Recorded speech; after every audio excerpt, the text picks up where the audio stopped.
Hey everybody, it's Danny Paz with the Whistle Realty Group, and I've got an update for you on what's going on in the real estate market.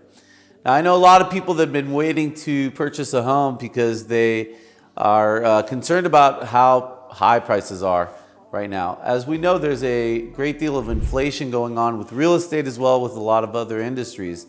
And what the Fed is now doing to try to counteract that is they've decided to raise interest rates. Now, for the last 2 to 3 years, they've been saying that they were going to raise interest rates about 3 times in each of the last 3 years, which they haven't done. However, this year it sounds like they're actually staying true to what they've said, and they've already started to raise those interest rates.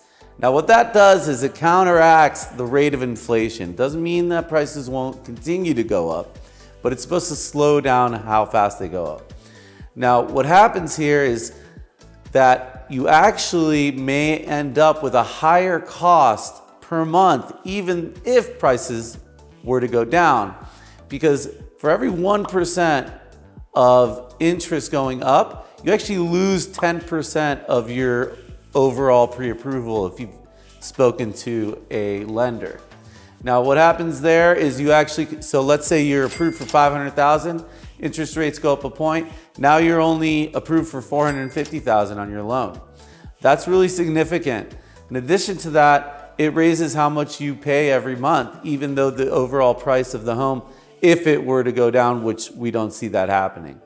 Anyway, I just wanted to talk to you guys. If you've been on the fence and you're waiting for something to happen in the market and change, something is changing, and that's actually going to make it more expensive to buy a home in the future, potentially. I don't have a crystal ball. If anybody says they know what's going to happen, they're lying. So anyway, that's my best prediction of what's actually going on.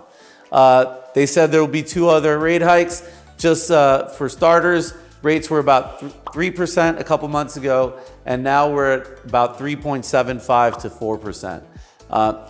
Historically, those are still significantly lower than what it's been in the last 20 to 30 years, obviously, but we've been spoiled with low interest rates recently.